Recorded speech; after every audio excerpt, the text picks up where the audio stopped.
Chess has always been a big part of human history, whether it was top-level chess or not exactly great chess. Of course, chess is known for all of its famous openings, traditional or modern. Some openings are more played than others, which brings me to the point of this video. During the hundreds of years that humans have played chess, this opening was played the most, and its name is based of this region in Europe. The Sicilian defense is a very strategic opening, even feared by grandmasters. It has maybe a few to many variants to cover in one video, but today I'll show you the closed Sicilian defense. It's initiated by the move knight c3. The funny thing with the Sicilian is that black can decide to play c5, but white decides which variant is going to be played, so I guess this is what people call equality. Black follows with knight c6. I'm going to firstly talk about the I am playing with myself variation, because after a good move like g3, preparing to give the central pawn support, doing the same with black is just the best thing you can do. The bishop is also standing pretty well on the a1 to h7 diagonal, so g6, bishop g2, and bishop g7. Typically for the closed variation is playing d3 because obviously you can't trap your own bishop behind your pawns anymore because he's standing on g2. The only thing black has to do is once again copy our move. While this has been nothing special for both sides, things are going to change a bit. White plays f4, followed by black's intention to finally develop the rest of his pieces. Now a good question is, why did black play e6 rather than just developing his knight to f6? If I'm honest, both variations are fine. Let me just show you both of them and their ideas. After knight f6, white plays knight f3 and both players castle. The only piece not developed is on both sides, the second bishop. Developing them might seem like a good idea, but black has other plans. The harmless move rook to b8 is the first step black takes to create an all-out queenside attack. In chess, you always attack on the side you have more space on. That means that black should attack on the queen side and white on the king side. Some of you might wonder if a kingside attack is even possible if white's king is just standing awkwardly behind it. This is a good argument, but just like Bobby Fischer once probably said, the key factor to create a good attack is to completely annihilate your own defenses. Because of that, white's going to play h3, initiating his own attack on the king. Completely ignoring this, black continues his plan with b5 and now officially declares war on the chessboard.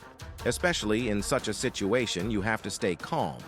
Continuing the attack on the king's side might seem like the way to go, and white's intention to play g4 could be considered, but black's attack is going to land first, so a move like a 3 is basically forced. Black plays another pawn move to further reinforce his attack, and white finally fully develops. After b4 is on the board, there is no other option than to actually trade for the first time in the game.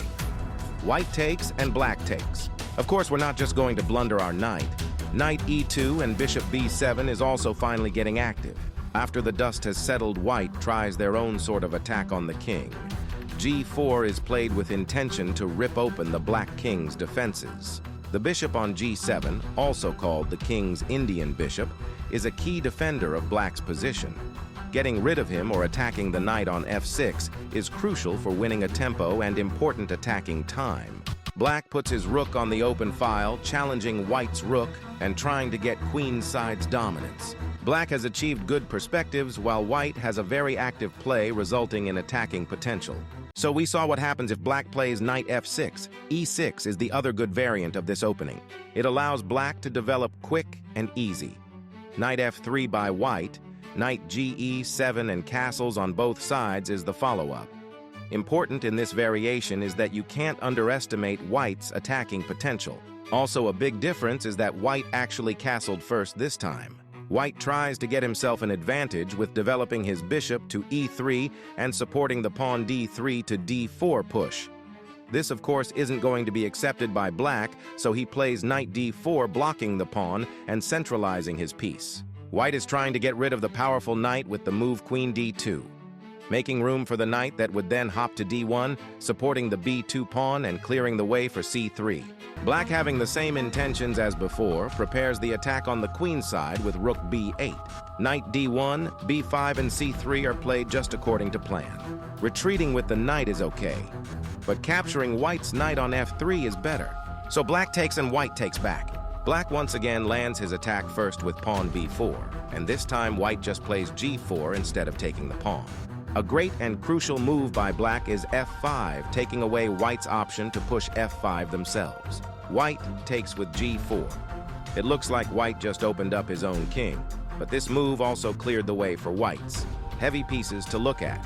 Black's king, if for example white's king just moves aside.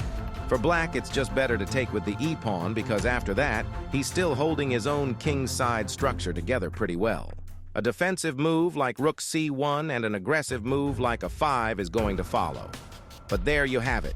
This is the closed Sicilian fianchetto variation as I know it.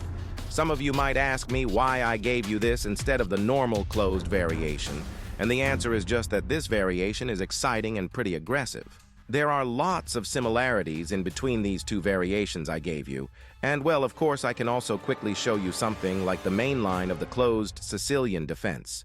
The main line starts just like the other variations, but instead of playing g3, white plays knight f3. This is followed by e5 and bishop c4, developing and looking at the weak f7 square. Black develops passively and white connects his pawn chain, followed by black doing the same.